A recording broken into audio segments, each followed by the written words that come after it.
The glitz and glam is the fame, but it's the work backstage that makes the game. I'm Christelle and Bandal, your host. Come with me, behind the lens, and watch their stories unfold.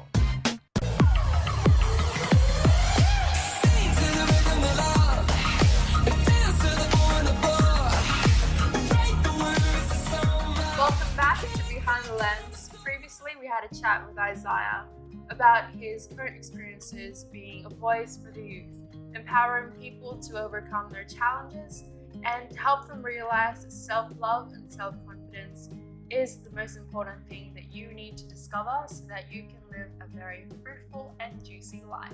So today we get to sit and chat with him again to talk about his future plans, his future careers, and his hopes for what the future holds. So welcoming back on Behind the Lens is Isaia. Thank you, Krista. How are you feeling? I'm good. How are you? Fantastic. Yeah. So we're just going to be going over your hopes for the future. So previously, before we entered the last segment, you talked about how you wanted to be your own fashion label. Do you want to talk more about that? Yeah, why not? Let's talk. I think my inspiration behind fashion is on many different levels. There is a big competition when it comes to designing, I feel, in the industry these days. Yeah. I guess if you could pinpoint what you are really aiming for and who is your market that you're going to be designing for is the main important thing. I think we spoke about whether I wanted to design ball gowns and dresses and evening wears. Yes, I do. I'd love to do that because I like the pretty things and big and bold and colorful things. Yeah. But at the same time, there's another inspiration behind having my own sportswear. Yeah. Why? Why sportswear? You're thinking it's like two different worlds. It is. Sportswear also just so that I could help in terms of fitness in my community, just being healthy, just living a great healthy lifestyle. I mean, it doesn't look it on me because I love to eat, and I think that's what everyone likes to do. Yes, of course. But just to be able to put my advocacy through being the voice and ears, through fabric, through design, whether it's going to be sportswear or ball gowns. Do I know what I want at this stage? Honestly, no. But if I could, I'd do both. I would do both. There would be the glitz and glam of design and the street sportswear side of designing. So moving forward, yes, I would love to have my own brand. Yeah. I'd like to design. I think I'm already doing that. I just doing other areas that I can do to accomplish being able to have my own label. But I don't think I would feel like I've accomplished if I become having my own label, because every day is always a movement of thinking and learning and expressing. So that's where I'm at the moment. Yeah. But for now, I'm quite alright where I am, but always hungry to learn, always looking for new things. If I could say second in line would be being able to MC multiple weddings, being able to get up on stage and talk about what we've just spoken about, to share and enlighten. There's many platforms, many avenues that there is available. I guess, I'm just being a little bit lazy to get up even more to find out where these are. Yeah. It's a give and take time. And how do you keep finding that motivation and inspiration to keep going? I think about my mom and my grandma. That's worked so hard to support myself and my sister, along with all my cousins as well. I do come from a big family. I'm sure you do as well. My inspiration and support is from my grandmother. She's always taught us how to be strong, how to fight, how to deal with negative things, always being kind to people, even though they would have hurt you in the most unreasonable or unimaginable way ever. Just love them pray for them. That's what my Nana would say. I keep mentioning her because she's basically like the core stone of our household. Yeah. Despite we're, dispersed into New Zealand, some of us are here in Australia. That's what our big connection is. Yeah. And that's my inspiration. And alongside, if I'm able to help young ones, and that also gives me a bit of comfort knowing that I have a purpose. I always knew I had a purpose. I always knew how I could go about doing it. It's being able to accomplish that, knowing that there's other people around watching, whether they like it or not. But she's my biggest inspiration. Yeah. And my sister as well. Yeah. She's amazing. What would you say your purpose is? You previously described how you found your purpose. I think my purpose is being able to have self-belief, to love, to share great moments with each other, to help understand people in their rough times, and just to accept the challenge of others. Because I know I have friends that think they're perfect, but they're not. It doesn't mean you have a really nice house, you have a car, whether you're married or you're not married, and you have a great job. Some people think that's perfection. Some will agree that it's not. If you're not loving yourself, or you don't find that inner comfort that you are a person and you know who you are, everything else doesn't matter. If you know that your worth is you're beautiful, you're brave, you're bold, you're amazing, if you can't believe that that's what you are as a human being, then I don't know what else there is to say. There's a lot of hate in the world, you have to agree. Yeah, there is. And do you think that when it comes to finding self-love or being self-aware, finding self-confidence, do you think that's changed over time? Do you think it's become easier or harder for people? To be honest, I don't think it's gotten harder, but I don't think it's gonna ever get easier. Why do you think that? For the reason our world is forever changing through the fashion industry, through lifestyles, drinking, smoking, alcohol related, these kind of things.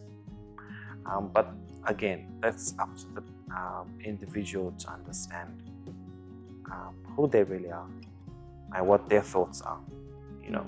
If you're going to be mean to other people will be mean to you. As plain and simple as that.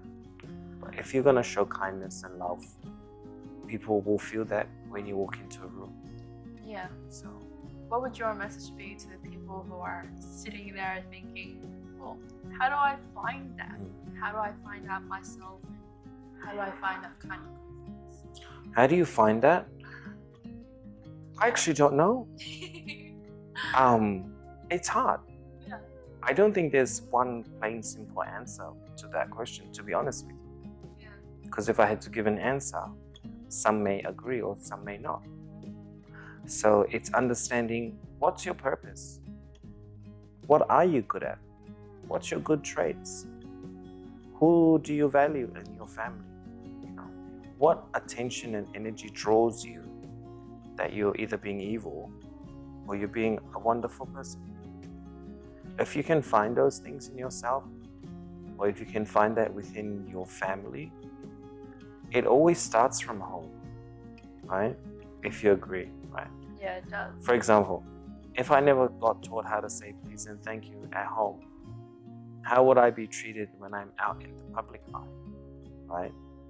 This is what they're going to say.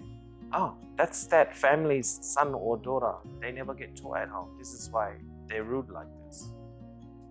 Hashtag rude like that. Because it all starts from within the home. And culturally, religiously understanding, that's how you'll have to find inner peace and inner love. If that does not answer anything to that question, I guess someday somebody will have an answer for us. Hopefully. Yes. And when it comes to, let's say, the LGBTQ community, Do you think it's become easier for them recently, especially with social media helping them kind of raise awareness in a much bigger platform in the way that they want to express themselves? I think it hasn't become easier, but it is getting easy by the day, by the hours, by the minutes, by the seconds. I won't, touch into how long ago, but when it started, it's already existed. It already happened. We just never knew. So now the LGBTQI community, there is a lot of information for us, and it's helped. For example, we can get married now, and still people don't agree with that. Yeah. But that's just how I mentioned before. That's how the world is changing. Yeah. There's more self-love out there. So it has helped through social media, Facebook, Twitter, Instagram, or word of mouth, or just being able to walk in a shopping center holding your partner's hand. That's crazy last couple of years ago. That didn't even happen. Yeah. That's like a big no in the eyes of the public. Yeah. But then again, as a gay couple, they also still understand that people don't like what we do in public. People will not always accept who we are. But it's being able to find self-love and accepting ourselves and being transparent and say, look, this is who we are. Whether you like it or not, that's all right. But please don't hate. Look away. Don't disrespect us, because we do exist. And yes, it's getting more and more easier for us, And I've got a lot of, Mardi Gras parades. It's getting bigger and bigger every year. For example, prime example, and more chat lines that's open for us to do so. Yeah. For example, the other day, I was on the train coming to work. There was, two young gentlemen on the train. They were chatting and, touching each other. And the people in that carriage did not like it. Oh, You really? could see, Yeah. things like that. It actually still exists. Yeah. I don't think there's ever going to be a prestigious, clear, clean environment for us. There's still a lot of hate for the LGBT people. But you know what? I can tell you now that when that rainbow flag flies everywhere and anywhere I see it, and I'm able to help young ones believe and love themselves, I think that's another goal kicked in for me for the day. It's being powerful, and it's just be truthful to yourself, I think. Yeah. Right? Yeah. When you're helping these people, do they come into mind when you're working? Say when you're MC and you see them in the crowd, do you have that in mind? Say you have a message to them that you're trying to communicate. I'm quite a good observer. Like when I could see. I think for me, it's a personal level thing where I just go and meet them and say, hey, how you guys going? And just chat about normal, ordinary, everyday life stuff. So, yeah, the message is be strong and love yourself. I just tell them that automatically. Yeah. And now I think since they just recently legalized gay marriage, right? Do you think over time, maybe not in a few years, if you think that's still something that they're still struggling with, maybe in a few decades or so, do you think it'll become more normal and easy for them to live a normal? I think in all honesty, it may or may not, because it's actually happened and people are already hating on it. So I guess once that activity in your life has happened, it's quite hard for some of us to move on. But I hope someday it'll be much more easier. It'll be a normal thing. It's going to be like the norms. It'll be the normal thing. So that's what I'm hoping for. I don't think there's a yes and no answer to that. It'll be an ongoing everyday development through that area. And it's a very touchy topic, that anybody can talk about. You got to be able to understand and back yourself up and ask, why are you talking about this? Where's this topic even coming from? It's happening around us. I work with a lot of close friends like myself, And I meet a lot of people like myself. And some of them find it very hard to live till this day. I've had even my cousins say like, wow, you're just like so strong. You're not even scared of the world. I'm not. Go back to my grandma. She goes, the only person you should be scared of is your Savior, your Lord. So that's who I'm scared of. At the end of the day, He's the one that will come down here and say, all right, you belong in heaven with me, you can go to hell. That's the only person. So that's a very tough question to say. Will it be easier now that marriage is legalized? Yeah. Maybe, maybe not. And what message do you have for those people who are still struggling? I think to be truthful to yourself, to know what you really want, Yeah. or just be easygoing and don't be too harsh on yourself. If someone's gonna like you, someone's gonna like you. And if someone wants to pursue a relationship with you, they're gonna do it. And if you feel like you're not good enough, then it's not your time. You just gotta keep waiting it out. Even if it means, like myself, waiting it out right until like 6 feet under. I have to. Yeah. It could boost up what I'm doing now, you know, or it could just take away from it. You know, classic example. Oh, now that I'm married, I can't hang out with my friends anymore because I have to focus my attention and love on my partner. You know? On a general note, we see it in society. So just going back to when you are considering and reflecting on your career, when you are working on your fashion label, let's say, are you thinking of changing anything in the industry? Are there any flaws that you wish you could change? Well, I think there's like many flaws that could be changed. But if I could pick out one, I don't think there is actually one I could possibly pick out. I think more so to be able to design for, our plus-sized women, also our, which we would say normal-sized women that we see out on the runway. I guess the difference is when you're out on the runway showcasing a garment, it's all about the garment, you know. So I don't think there's really a flaw in that part. But also we need to understand, and it's happening, which is really wonderful these days, that our plus size models are being validated for their beauty as well. And I think for the flaws, I don't think there's any that comes to mind for me that I could fix. I think fashion is a constructive, creative, unimaginable world. So I don't think there's any right or wrong with anything that you may design.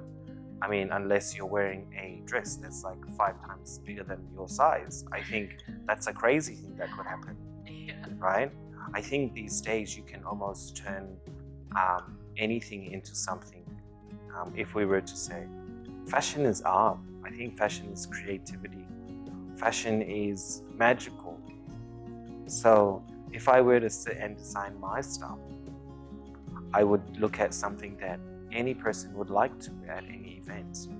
That it's comfortable, that it's where you can wear it again, that really reflects themselves as a person. So that's where my imagination would sit at the time. If I was to do ball gowns or garments of that caliber. If I was to do sportswear, what is sportswear? Sportswear is something that we wear and look fashionable, and when we go to the gym, is it breathable? What materials do I use? Will this look good on somebody that's going to the gym? So that's where I'm sitting at this moment. Yeah. And what are you doing at the moment to kind of create your own fashion brand? I think more so just writing and sketching my own outfits that I wear myself when I go out to events, accepting and just watching and learning other designers with their stuff. We always look back at Dolce & Gabbana and Gucci, and when they have their summer collection on the runway, when they have their winter collection on the runway, I always think of ways, how do I incorporate and inspire my designs, fulfilling my cultural background as well. Adding cultural to modest but chic designs. Yeah. So yeah, I'm always looking every day. Yeah. Mm. And how have you done that so far, incorporating your cultural characteristics into your work? I think, for example, what I have on today, I have a block printed shirt on with lace as the arms and the right hand side, or a Asian inspired fabric cut out into flowers and dressed onto a black shirt, or using buttons, to say the least, when I create. Yeah. So, and with your designs, you say you're currently sketching now, you're just keeping them in stash for 2 years later? Probably just stashing them somewhere safe. But it's always, I think once it starts, it will really start. Yeah. So it's somewhere hidden. Are there any challenges you've had to overcome in, let's say, becoming a fashion designer? I think my only challenge is, I have to say that most people think that I have my own label. I'd love to say that one day, and I will have it one day. I get some people ask for inspiration to do ball gowns for like the end of year prom, but Polynesian inspired. And I think the challenges that I faced is being able to source all the materials, I guess. Just being able to be there at the time to fix and create. The other one is when I come up with a design, the person will be like, no, I don't like it. I can't get upset at it because this is how the industry is. And I guess I've come to understand that your first, second, third, fourth, or fifth design will never be accepted by the person that you're trying to dress. So it's all a very colorful world when it comes to designing. Yeah. Just talking about sketching and fashion design, we've actually got a game coming up. Do we? Yes, we do, and we'd like to have you on board and play. So what we're going to do is we're just going to choose one theme, and each of us is going to have a sketchbook. Okay. And we have to design a full outfit in 1 minute. 1 minute. ready? Wow. Okay. Yeah. No worries. We'll bring over the sketchbooks and get started. So the challenge is we have to design something. Someone will be choosing this for us, and we have to design a full outfit in 5 minutes. And you'll see us making it, and we'll explain to you guys our final designs, and I guess you'll get to choose who is your pick. So let's get started.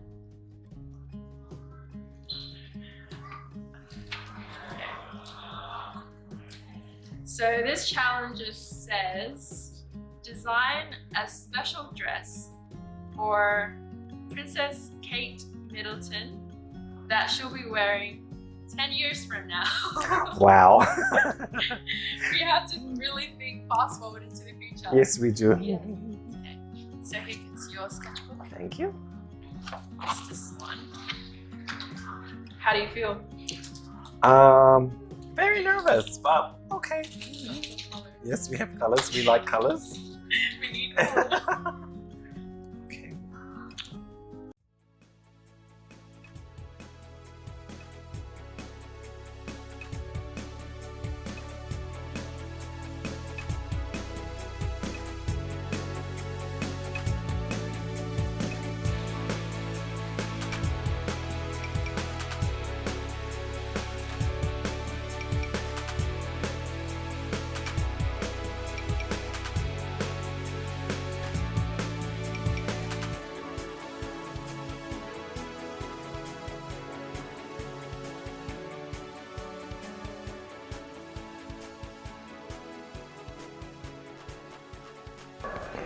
Alright, so Isaiah and I have got our for Kate Middleton's outfit in the next 10 years.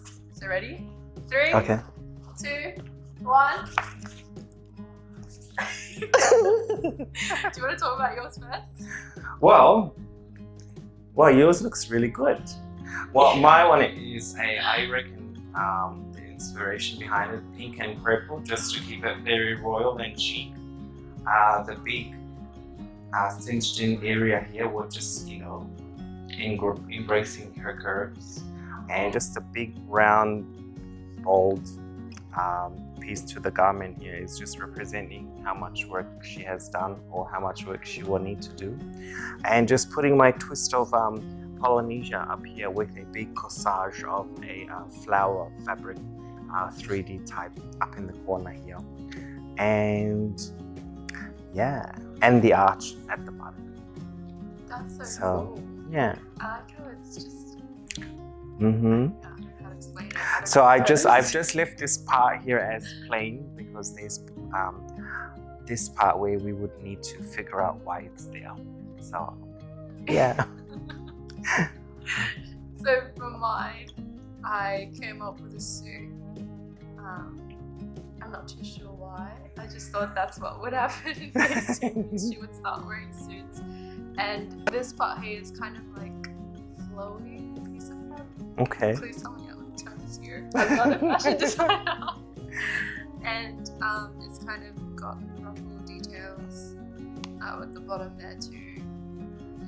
Yeah. Fantastic. It looks great. She might even wear suits in the next 10 years. She might even wear it now. Okay. So we've come up with 2 very, very different outfits, as I think that reflects what we were mentioning earlier, how 2 people can see things very differently. But before we kind of touch back into the interview, I just wanna ask you a couple more questions. Sure.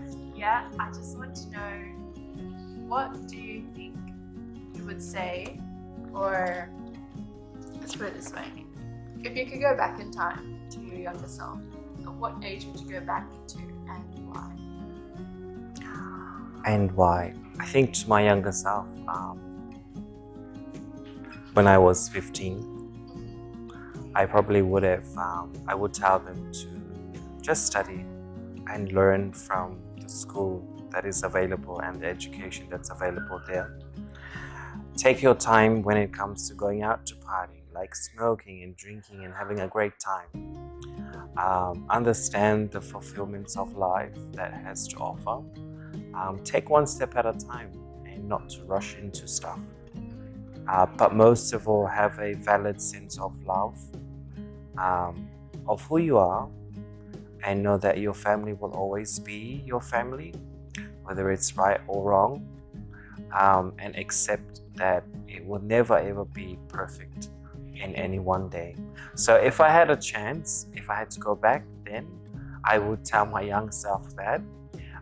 But I suppose in all aspects, as we grow up into adults, we learn as we go. But if I had the chance, that's what I would say. Yes, thank you so much for having us here today. I learned so much just sitting here and chatting with you, and I'm sure our audience has as well. We learned from Isaiah's childhood experiences, challenges, whatever it was, that you could go out there, move to a different country, to a different culture, and immerse yourself in a different environment that will challenge you, that will push your buttons, push your triggers, whatever it may be, because it will contribute to your personal development. It will contribute to who you become in the future. It will make you stronger as an individual. And being stronger as an individual gives you the power to help others as well. And this is another episode of Behind the Lens. We'll see you guys next time. From learning about his childhood, his experiences, and the challenges he's had to overcome, from moving to his hometown to a completely different country, Isaiah shows us that life is fulfilled with contributing many different puzzles that comes from the challenges and experiences you've had from when you were born. He shows us that personality is built on from having the confidence and from being a strong person, strong enough to reach out to other people, to seek support and help, and strong enough that you can push yourself past the challenges. This is another episode of Behind the Lens. We'll see you guys next time.